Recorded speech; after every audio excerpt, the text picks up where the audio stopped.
Dear friends, welcome to Biblical Parivartana. Once again, welcome to Daily Devotions. దేవుని ప్రేమ ఇదిగో.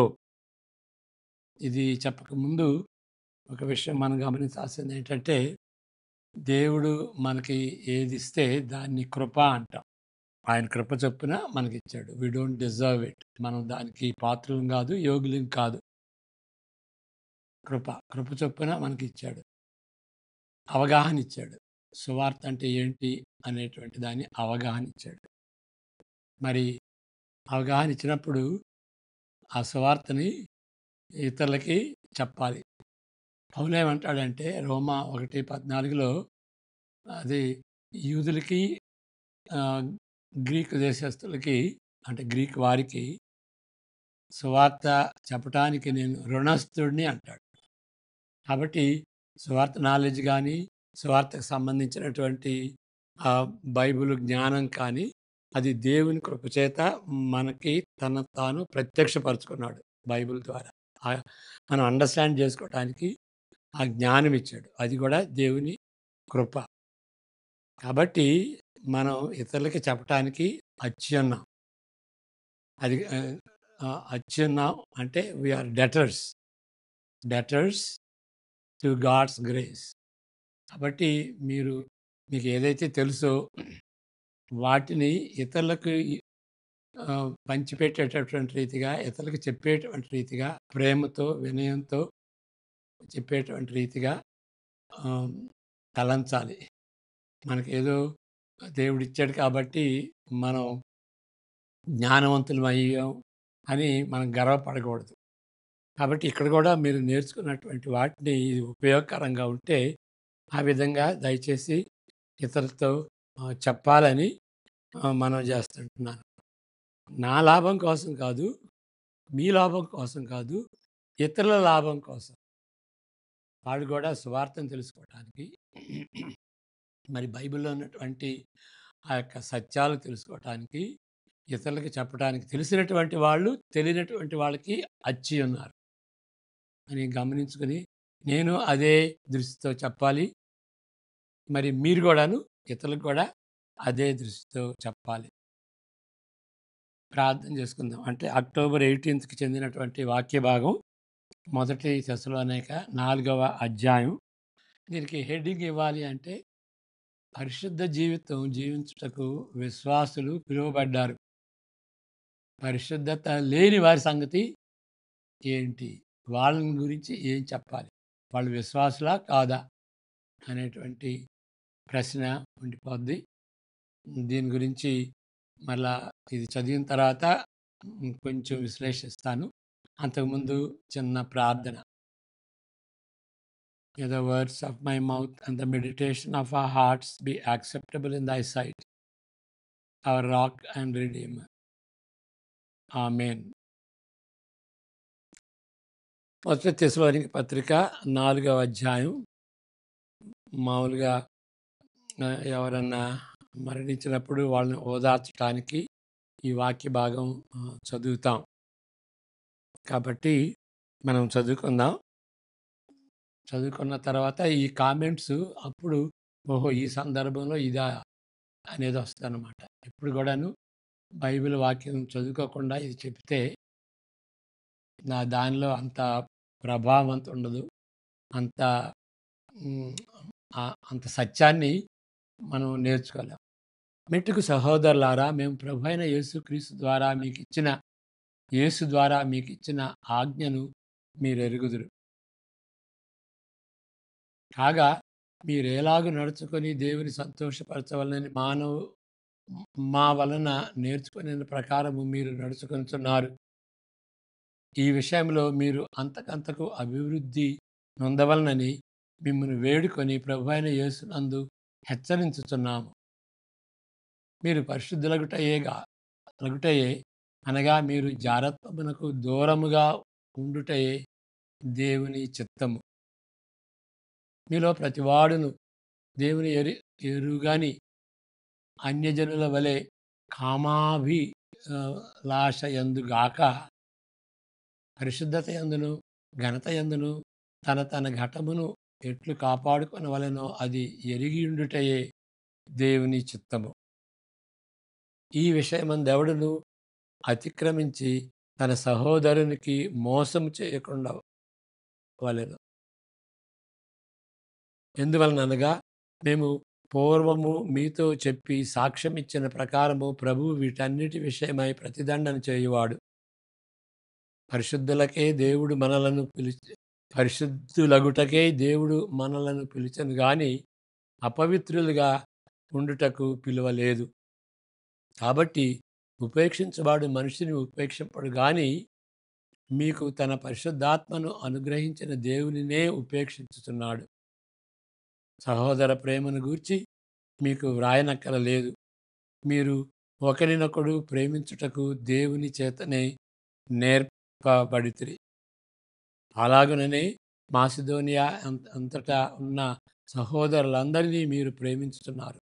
సహోదరులారా, మీరు ప్రేమయందు మరి ఎక్కువగా అభివృద్ధి నొందుచుండవలెననియు సంగమునకు వెలుపటి వారి ఎడల మర్యాదగా నడుచుకొనుచు మీకేమీ కొదువలేకుండునట్లు మేము మీకు ఆజ్ఞాపించిన ప్రకారము మీరు పరుల జోలికి పోక మీ సొంత కార్యములను జరుపుకొనుట యందును మీ చేతులతో పనిచేయుట యందును ఆశ కలిగి ఉండవలెననియు మిమ్మును హెచ్చరించుచున్నాము.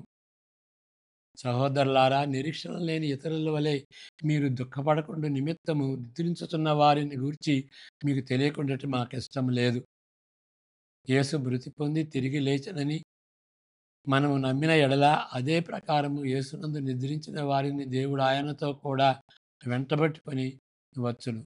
మేము ప్రభువు మాటను బట్టి మీతో చెప్పినదేమనగా, ప్రభువు రాకడ వరకు సజీవులమై నిలిచియున్న మనము నిద్రించిన వారి కంటే ముందుగా ఆయన సన్నిధి చేరము.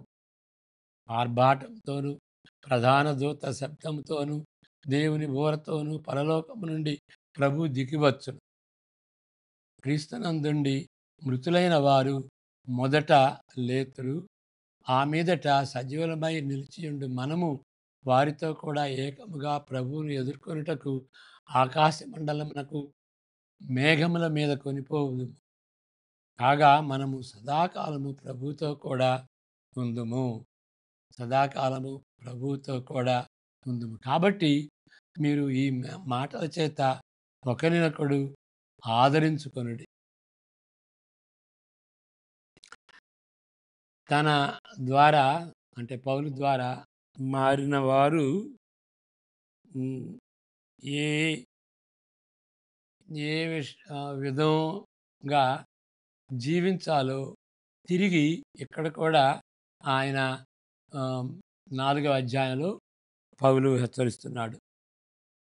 మరి దీని గురించినటువంటి అక్టోబర్ 4లో కూడాను జీవితం గురించి, పౌలు జీవితం గురించి ఈ విధంగా జీవించాలి అనేటువంటిది.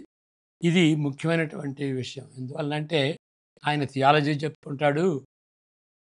రక్షింపబడినటువంటి వాళ్ళు ఇక నిత్యం రక్షించబడతారు.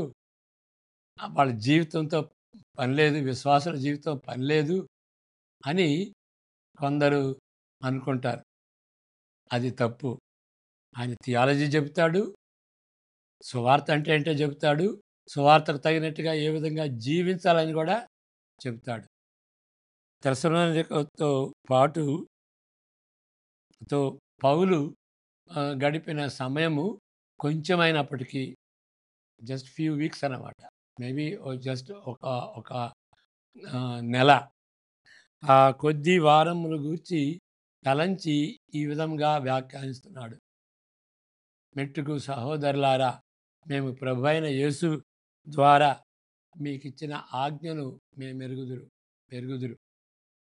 కాగా మీరేలాగు నడుచుకొని దేవుని సంతోషపరచవలెనో మా వలన నేర్చుకొనిన ప్రకారము మీరు నడుచుకొనుచున్నారు.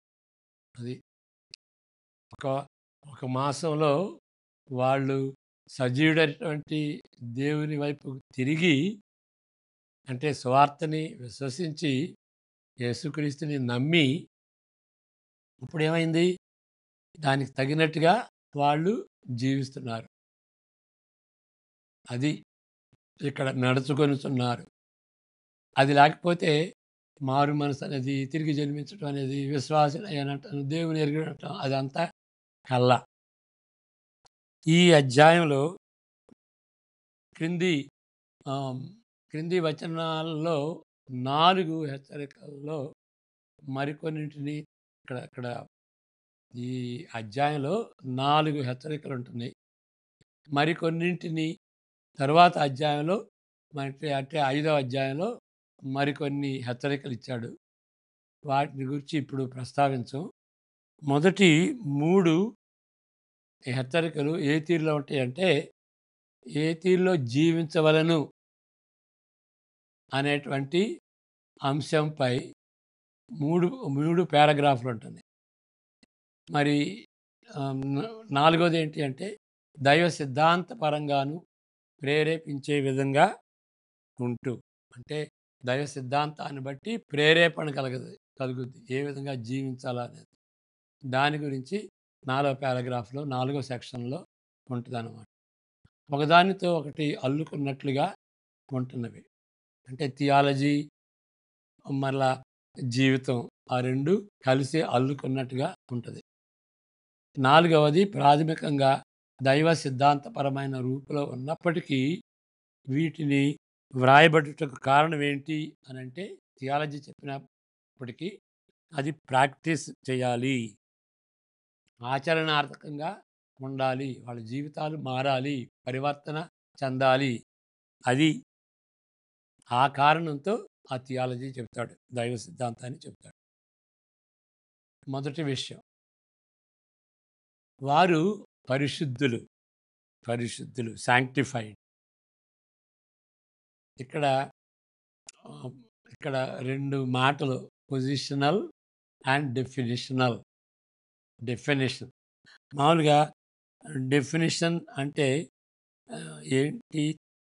మామూలుగా ఏ విధంగా మనం అర్థం చేసుకుంటామంటే, ఇక్కడ మారు మనసు పొందినప్పుడు ఇక్కడ నీతిమంతులుగా తీర్చబడతాం. ఓకే. తీర్పు దేవుని చేత తీర్పు తీర్చబడతాం. దాన్ని ఇంగ్లీష్‌లో జస్టిఫికేషన్ అంటారు. జస్టిన్ అనే మాటలు అప్పుడప్పుడు మనకి ఆ పేర్లు తటస్థపడుతూ ఉంటాయి. జస్టిన్ అంటే అది షార్ట్ ఫామ్. జస్టిఫికేషన్‌కి షార్ట్ ఫామ్. నీతిమంతులుగా తీర్చబడటం. యేసుక్రీస్తుని నమ్మాం కాబట్టి యేసుక్రీస్తు నీతి మనకు అన్వయించబడుద్ది. మన పాపం సిలువలో కొట్టివేయబడుద్ది. ఎప్పుడైతే యేసు ప్రభువుని విశ్వసిస్తామో, నిజంగా హృదయపూర్వకంగా ఆయన ప్రేమించి విశ్వసించడం. నా యేసయ్య నా కోసం నరకానికి వెళ్ళాడు. సిలువ మీద నరకంలా అనుభవించాడు. మరలా దేవుని యొక్క ఉగ్రత, అదే నరకం అంటే దేవుని యొక్క ఉగ్రత ఆయన అనుభవించాడు. ఓకే. ఇక్కడ పరలోకానికి వెళ్తాం. అక్కడ దాన్ని ఏమంటారంటే గ్లోరిఫికేషన్ అని అంటాం. మహిమపరచబడటం.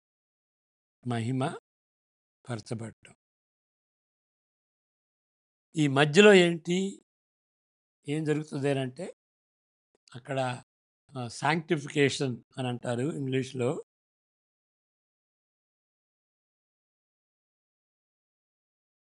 అంటే పవిత్రపరచబడటం. నీతిమంతులుగా పవిత్రపరచబడటం. అంటే ప్రాక్టికల్‌గా, ఆచరణాత్మకంగా మన తలంపులు గానీ, మాటలు గానీ, మన ప్రవర్తన, మన గోలు అవన్నీ మారిపోతాయన్నమాట. ఆ మారిపోయినటువంటి జీవితంలో ఎదుగుతాం. ఇది ప్రాసెస్ అన్నమాట. అంటే ఇంకొక వేరుగా అర్థం చేసుకునేది ఏంటంటే, యేసు క్రీస్తుని పోలి జీవిస్తాం. యేసు క్రీస్తుని అనుసరించి నడుస్తాం. ఫాలోయర్స్ అంటారు. ఫాలోయర్స్. ఇక్కడ గ్రీక్ మాట మిమెటాయ్ అంటే మిమిక్ చేసేవాడు. యేసుక్రీస్తుని మిమిక్ చేసేటువంటి వాళ్ళు, అనుసరించేటువంటి వాళ్ళు. ఓకే. ఇప్పుడు ఇక్కడ ఏంటి దీన్ని డెఫినిషనల్ అని అంటారు. సాంక్టిఫికేషన్ అంటే డెఫినిషనల్. ఈ విధంగా డిఫైన్ చేస్తాం. కానీ పౌలు ఈ మాటని వేరే విధంగా కూడా వాడతాడు.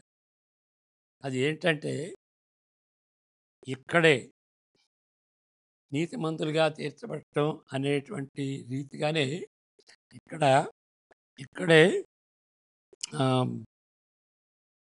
పరిశుద్ధపరచబడిన వారు అంటాడు.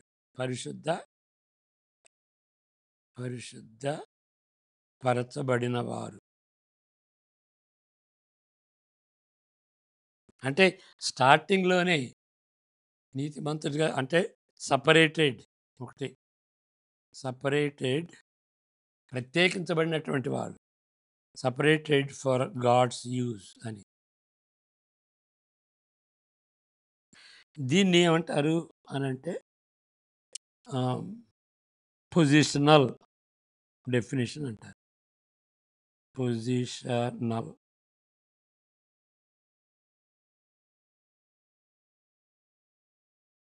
Positional definition. Positional understand. ఇక్కడ డెఫినిషనల్.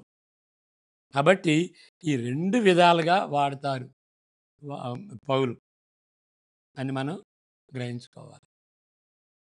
అది ఇక్కడ మొదటి వచనంలో ఏమనున్నది? 1, 2 వచనాల్లో మళ్ళా చదువుకుందాం.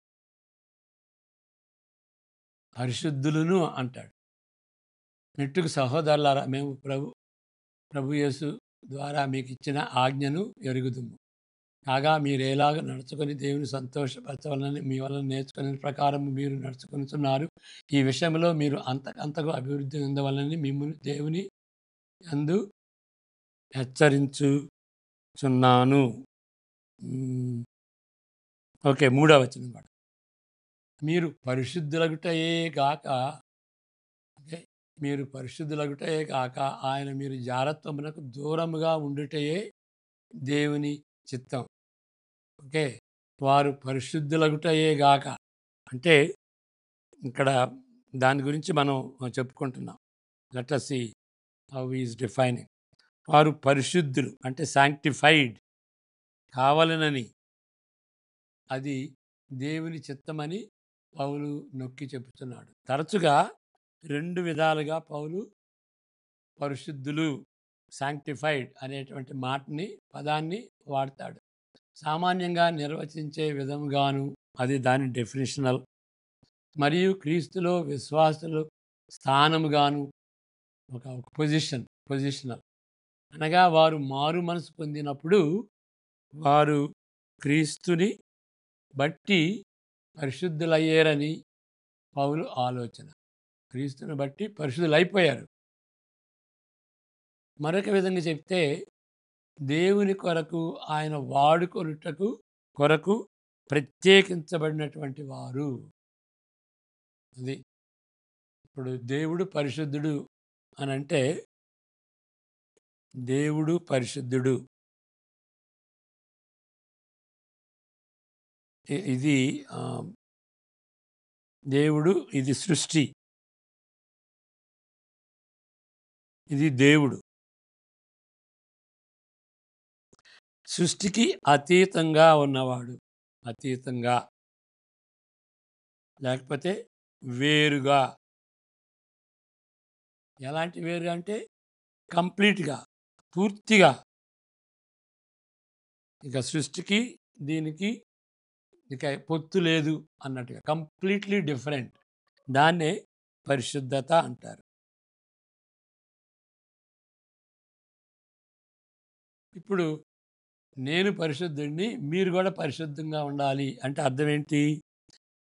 ఆయనకే ప్రత్యేకించబడినటువంటి వాళ్ళు. ఆయనకే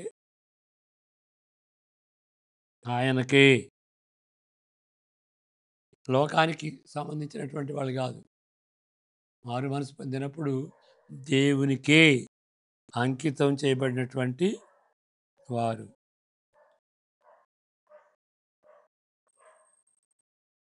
కాబట్టి ఇది పరిశుద్ధత అంటాం. అంటే దీనికి దేవుడు పరిశుద్ధుడైనటువంటి దేవుడు, సృష్టికి డిఫరెంట్‌గా ఉన్నటువంటి దేవుడు, ఓకే, ఆయనకి అసోసియేట్ అయినటువంటి వాళ్ళు. దే దేవునికి ఏది అసోసియేట్ అయినా సరే అవంతా పరిశుద్ధులు, లేకపోతే పరిశుద్ధమైనటువంటి వాళ్ళు, పరిశుద్ధమైనటువంటి వస్తువులు. ఇప్పుడు క్రిస్మస్ చెట్టు మీద మనం ఆహ్, ఆహ్, స్టాఫ్ పెడతాం. గొర్రెలు పెడతాం. గొర్రెల కాపరి, అవన్నీ కూడాను యేసుక్రీస్తుకి చెందినవి కాబట్టి, అవి కూడాను యేసుక్రీస్తు వలె అవి కూడా ఆయనకి చెందినవి కాబట్టి పరిశుద్ధమైనటువంటి వాటినిగా ఎంచుతామన్నమాట.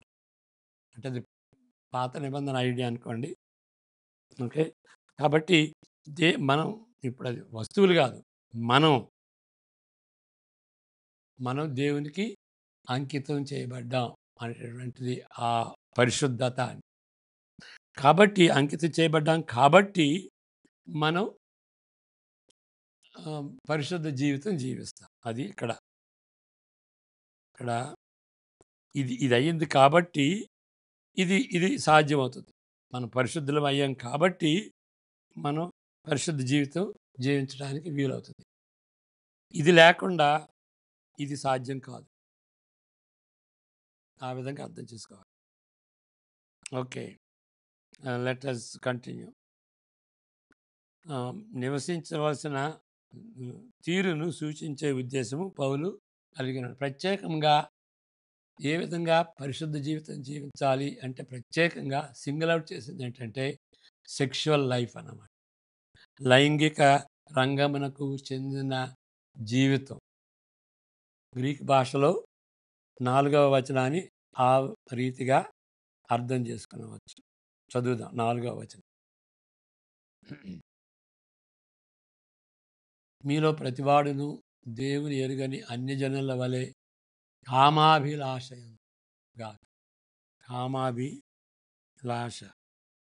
కామం, మీ శరీరములను అదుపులో పెట్టుటకు నేర్చుకొనుడి అని కూడా ఉన్నది కదా. మీ శరీరమును, మీ అంగములను, అంటే సెక్షువల్ ఆర్గన్ అన్నట్టుగా, అది యుఫిమిజం అంటారు.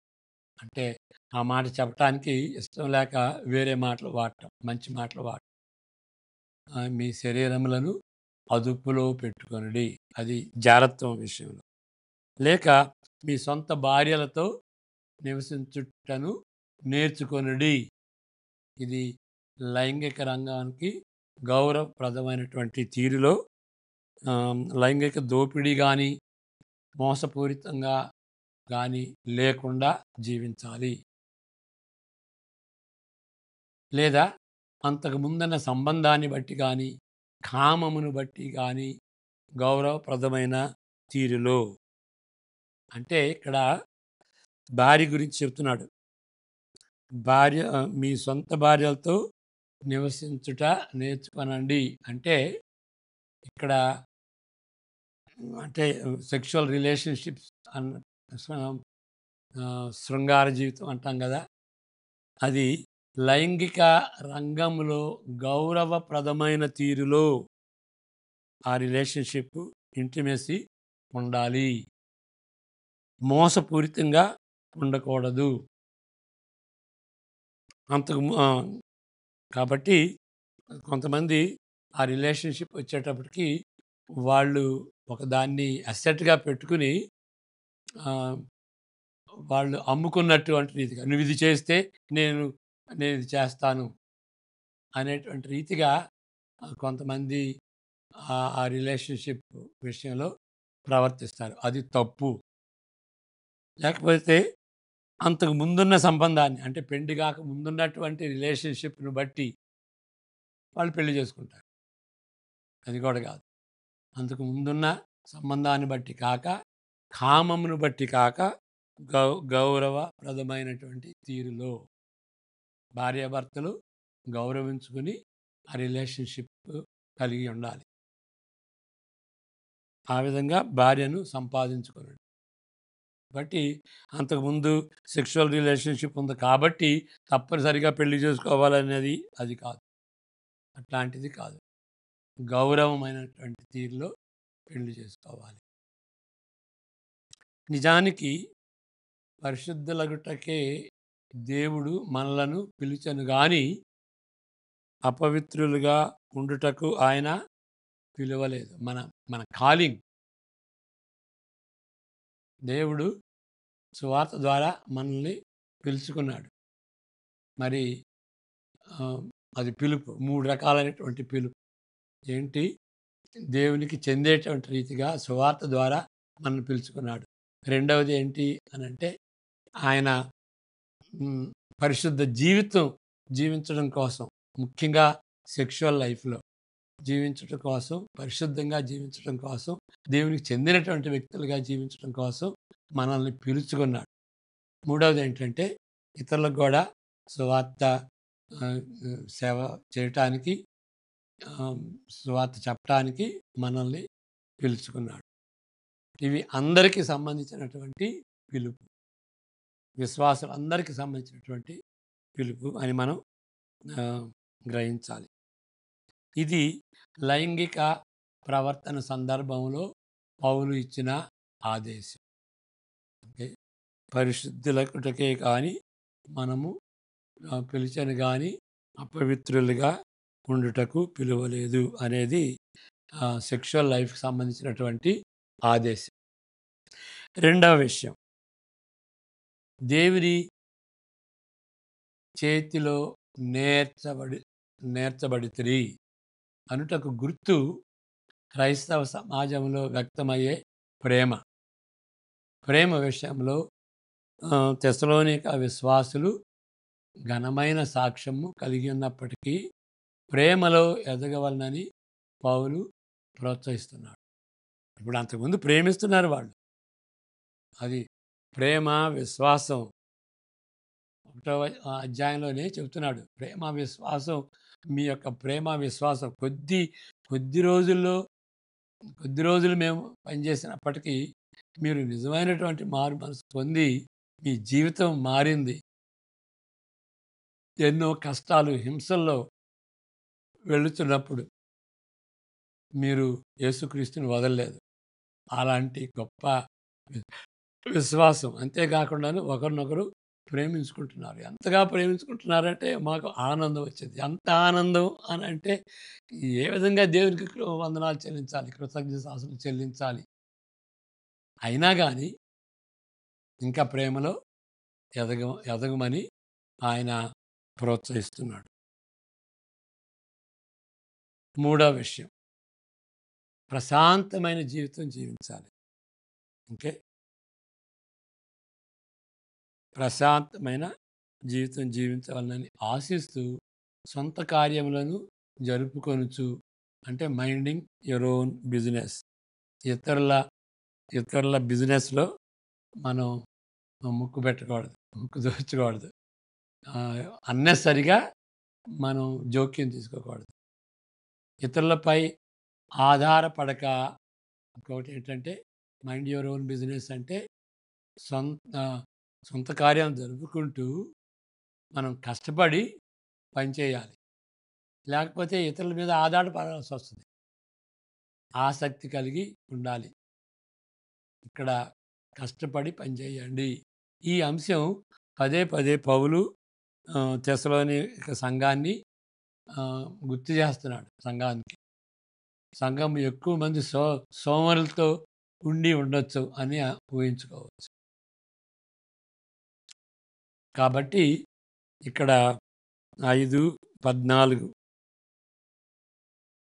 4వ విషయం, చివరి పారాగ్రాఫ్, అది 13 నుండి 18కి వివరిస్తున్న సందర్భం నిద్రించిన ఇది వారిని గూర్చి ఆయన ప్రస్తావిస్తున్నాడు. ఈ సెక్షన్ అంతా కూడాను నిద్రించిన వారిని గురించి ఆహ్, అని మనం అర్థం చేసుకోవాలి. వారి సంగతి ఏంటి? యేసుక్రీస్తు వస్తాడు అని వాళ్ళనుకున్నారు. వాళ్ళ జీవితంలోనే యేసుక్రీస్తు వస్తారు అని అనుకున్నారు. అది పౌలు చెప్పలేదు. పౌలు పేరుతో వేరే వాళ్ళు చెప్పారు. వాళ్ళ వా వెంటనే వస్తాడు. మీరు మరణించక ముందే వస్తారు అని చెప్పారు. మరి వాళ్ళు మరణించారు. వాళ్ళ సంగతి ఏమవుతది? అనేటువంటి ప్రశ్న జీవించున్నటువంటి వాళ్ళకి మిగిలిపోయింది. మా కుటుంబీకులండి ఎదురు చూసి యేసుక్రీస్తు గురించి ఎదురు చూసి మరి మరణించారండి. వాళ్ళ సంగతి ఏమైపోద్ది అని చాలా ఆహ్, దుఃఖంలో మునిగినటువంటి వాళ్ళనమాట. వాళ్ళకి వాళ్ళని ఓదార్చు చెప్తున్నటువంటి ఈ మాటలు. ఇలాంటి అంశములను గూర్చి వారితోనున్నప్పుడు పౌలు చర్చించుటకు సమయం లేకపోవచ్చునని స్పష్టంగా కనిపిస్తుంది. దీని గురించి ఇంకా ఆయన డీటెయిల్‌గా ఏమీ చెప్పలా. రె రెండవ రాకడ గురించి చెప్పటం గానీ, లేకపోతే ఎప్పుడొస్తాడని గానీ, ఇక అది ఆ విషయాలు చెప్పలేదు. దీని విషయంలో వారు అజ్ఞానులుగా ఉండటం ఆయన ఆయనకిష్టం లేదు. ఏమి జరగనున్నదో క్లుప్తంగా ఇక్కడ సూచిస్తున్నాడు. వారి దుఃఖమును తగ్గించి ఓదార్చుటకు ఈ వ ఈ దైవ సిద్ధాంతము కూర్చబడినదని గుర్తించవలెను. మనం దుఃఖిస్తాం. కానీ నిరీక్షణ లేని వారి వలె కాదు. ఏ విధంగా జీవించాలనేటువంటి ఉపదేశం, ఏ విధంగా విలపించాలనేటువంటిది కూడాను ఆ అంశం అంతవరకు పొగిడించబడింది. అంటే ఏ విధంగా జీవించాలి? Including the way we grieve. మనం ఏ విధంగా జీవించాలి అనంటే, ఏ విధంగా విలపించాలి ఎవరినైనా కోల్పోయినప్పుడు అనేటువంటి విషయం అన్నమాట. కాబట్టి ఇక్కడ మెయిన్ ఎంఫసిస్ ఏంటి అనంటే, రెండవ రాకడ గురించినటువంటి థియాలజీ కాదు. ఇక్కడ మరణించినటువంటి విశ్వాసులు కుటుంబాలను ఓదార్చేటువంటి మాటలు అని మనం గ్రహించాలి. మామూలుగా థియాలజీకి మనం వాడుకుంటాం. ఇది పౌలు సందర్భం ఏంటంటే ఓదార్చడం. ఇక్కడే ఇది అయిపోయింది. మనం అది గ్రహించాలి. కాబట్టి ఇప్పుడు ఇక్కడ పరిశుద్ధ జీవితం జీవించాలి అన్నాడు. మరి ఆ విధంగా జీవించకపోతే ఏంటి? అనేటువంటి ప్రశ్న మనం అడగాలి. ఆహ్, ఇక్కడ గుర్తు ఎంటైల్‌మెంట్ అంటారు. మన రక్షణకి విశ్వాసి రక్షణ పొందినటువంటి విశ్వాసి ఆయన ఆహ్, రక్షణ పొందేడటానికి చెప్పొచ్చు అతను. నేను రక్షణ పొందాను అని. కానీ దానికి చెందినటువంటి గుర్తులుండాలి. ఏంటి గుర్తు? అంటానికి జీవితం. సెక్షువల్ లైఫ్ గానీ, మరి దేవుడిచ్చినటువంటి ఆజ్ఞలకు అనుకూలంగా జీవించేటువంటి జీవితం. యేసు ప్రభువుని పోలి జీవించేటువంటి జీవితం. ఇప్పుడు ఆహ్, యూదులకి దాన్ని కిప్పా అంటారు. ఆ స్కల్ క్యాప్ తల మీద క్యాప్ ఉంటది గదా! అది కిప్పా. కిప్పా అంటే డోమ్. డోమ్. మరి ఆహ్, మన సాంప్రదాయంలో బొట్టు పెట్టుకుంటారు. అది హిందూస్ అని తెలుస్తది. మరి ఈ సిక్ వాళ్ళు ఒక మెటల్ ఆహ్, రిస్ట్‌లో మెటల్ రింగ్ పెట్టుకుంటారు గదా! దాన్ని కారా అంటారు. కారా అంటే అది రౌండ్‌గా ఉంటది కాబట్టి ఎటర్నిటీ. ఆది, అంతం లేదు కాబట్టి దాన్ని ఎటర్నిటీ ఆఫ్ గాడ్ అనేటువంటి అర్థం. మరి క్రిస్టియన్స్‌కి గుర్తేంటి? కొంతమంది సిలువేసుకుంటారు. కానీ అది గాదు. చేంజ్డ్ లైఫ్, చేంజ్డ్ ఆయన క్యారెక్టర్ ఆయన క్యారెక్టర్ అనేది అది గుర్తు. క్రిస్టియన్‌కి. Change life. హంబుల్‌గా ఉండటం, వినయంగా ఉండటం. ఎందుకంటే దేవుని కృపను బట్టి. ప్రైడ్ ఉండదు. నా జీవితం మారిందండి దేవుని కృపను బట్టి, యేసుక్రీస్తుని బట్టి, ఆయన మరణాన్ని బట్టి నేను మారానండి. పరిశుద్ధ జీవితం జీవించడం. ప్రేమ, ఇతని ప్రేమ, ప్రేమ, వినయం అవన్నమాట. అలాంటి క్యారెక్టర్ కలిగి ఉండటం అది గుర్తు. కాబట్టి పౌలు ఎప్పుడు థియాలజీయే చెప్తాడు. ఇక క్యారెక్టర్ గురించి చెప్పడు. సో, ఒకసారి నమ్మితే ఇక forever you are child of God అని ఎప్పుడు కూడాను పౌలు చెప్పట్లేదు. రక్షింపబడినటువంటి వాడు అయితే దీనికి నువ్వు గుర్తుండాలి. అది క్యారెక్టర్. మరి లేకపోతే ఏంటి? అప్ నో అతనే ఒకతనే నేను రక్షింపబడ్డాను అంటే, నువ్వు రక్షింపబడలేదు అని అనకూడదు. అయ్యా! నువ్వు రక్షింపబడ్డావు కదా! మరి ఇలాంటి జీవితం ఏంటి? ఈ విధంగా జీవించాలి గదా! విశ్వాస అయితే. మరి దీనికి వ్యతిరేకంగా జీవిస్తున్నావేంటి? అని మనం సవాల్ చేయాలి. అతను విశ్వాసి అంటే మనం ఎవరం విశ్వాసి కాదంటానికి. ఆ విధంగా వాళ్ళకి కౌన్సిల్ ఇవ్వాలి. సో, నువ్వు విశ్వాసివి ఇది ఈ విధంగా జీవించలేదు కాబట్టి ఆహ్, నీవు రక్షణ పోగొట్టుకుంటావు అనేది అది సరైనటువంటి బైబిల్‌కి చెందినటువంటి సత్యం కాదు. అది అసాధ్యం. బైబిల్‌కి వ్యతిరేకంగా ఉండేటువంటి. మనం ఎప్పుడైతే ప్రభు బలం పట్టుకుంటామో అది మనం గుర్తు చేసుకొని, నేను విశ్వాసిని, దేవునితో నిబంధన చేసుకున్నాను అనేటువంటి దాన్ని గుర్తు చేసుకుంటే, అప్పుడు ఈ విధంగా జీవించడానికి వీలవుతుంది. ప్రార్థన చేసుకుందాం.